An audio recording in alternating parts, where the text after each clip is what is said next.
What is going on, y'all? It's your boy Brandon Thomson here, and today I wanted to showcase a new segment on my channel called Corgi Free Play.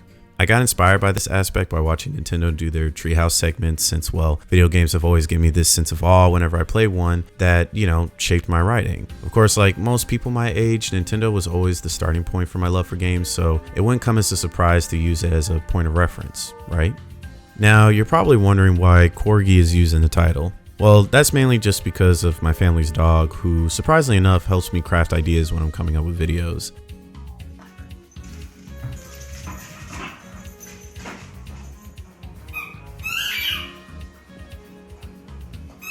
You got it? You got it? Alright. She drives me crazy and is practically the little sister I never wanted, but hey, beggars can't be choosers.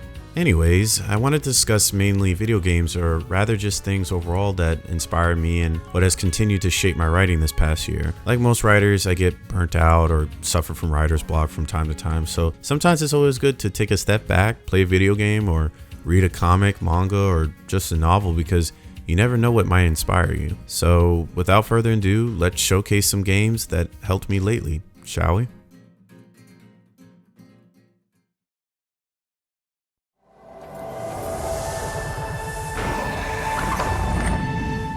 So the first game on the list is Desor, developed by Acid Nerve and published by Devolver Digital. It's a top-down 3D action-adventure game that's like a combination of Legend of Zelda and Dark Souls. The player takes on the role of a small crow who works as a reaper collecting souls for the Reaping Commission headquarters, a office-like bureaucrat afterlife, so to speak. One thing that really catches my attention about this game is not only the use of charm and coexisting with dark elements such as death, but it shows how one's death can be seen as a sense of beauty and reflection. We see this mainly with several of the bosses throughout each level. You see, in each level you mostly get an introduction of the boss through NPCs, and as further you traverse in each dungeon, you get an insight into the misfortune they cause to certain denizens of said world. But after you defeat each boss, there's this brief reflection of their character, showing that, yeah, they were evil, they did wrong, but it gives a sense of reflection on the boss, showing that, were they really so bad?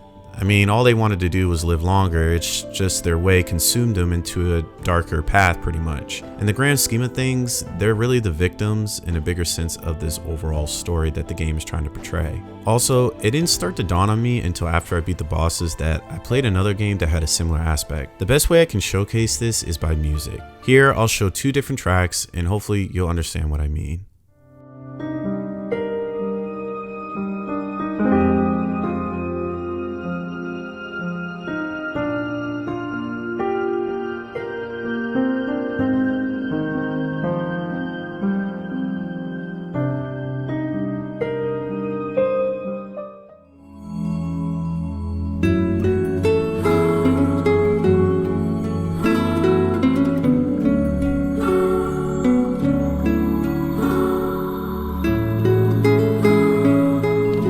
If you didn't realize already, but the second track I was playing was from Nier Replicant, a game that I believe uses dark elements on life and death, but represents it in a beautiful way that makes me appreciate those dark elements in fiction. It makes me see things from a different perspective actually. For Nier, the main enemies were these shades in this dying world, but then realize that the shades are the humans of this reality, and the humans we've been seeing this whole time and interacting with were practically synthetic humans with no real soul. But it does make you question who's really human and what does it mean to be human.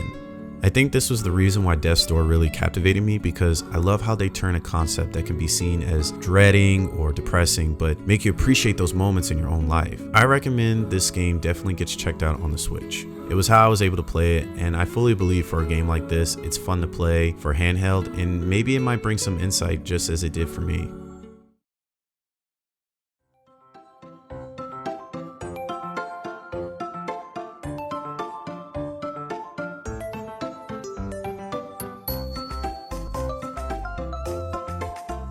Moving on to the next is Eastbound, a indie action-adventure role-playing video game developed by Pixpill and published by Chucklefish. Those of you who are gamers probably are aware this game has heavy inspiration from Earthbound, or Mother from the Japanese title, both look and story. I mean, at one point you're herding flying pigs and talking to monkeys that are pursuing being actors on a train where time is in a continuous loop. So yeah, that classic Earthbound shenanigans. In terms of gameplay, it's similar to Desor. It plays like a 2D top-down Zelda game, but you play as two characters, John and Sam. I mean, John is your main player majority of the game, while Sam is mostly provides support. Also, I forgot to mention, this game is similar to Earthbound's tone as it changes dramatically in certain moments. One is in the second chapter after you leave your underground city and venture off to this new town or village. You greet the nice people that have no problem accepting you. I mean, one of them actually falls in love with John pretty quickly, but it soon follows later on that the town is being completely engulfed by a black void of dark energy. Yeah, pretty much everyone dies, including the woman that falls in love with John. There are a lot of moments like this in Eastward, especially with the ending. I will admit, I did shed a tear towards the end, and I think that's what this game does, is it draws you in with its compelling story. I will admit, the pace of the story does slow down in certain moments, but I think they do that just so you can explore certain areas and meet some kooky characters that show up in each chapter. The game is also available on the Switch, so you should definitely give it a try. Last on the list are not really games I played. Well, you can't even play them since they're not out yet, but I wanted to showcase these Earthbound fan projects. Oddity was one of those titles that start off as a Mother² project, but due to the team's consistent changing and different people leading the project, it got redesigned to mainly avoid being taken down by Nintendo if they decided to remove the project if it was still a Mother fan project. Of course, this hasn't stopped other development teams from making their own Mother fan project, and man, these look top tier. I would have thought Nintendo was making these themselves.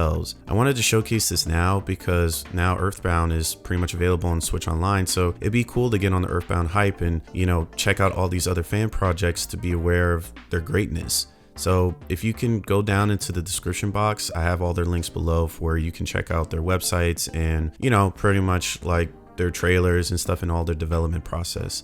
And hopefully this might push the devs to really get this out into the world for people to play.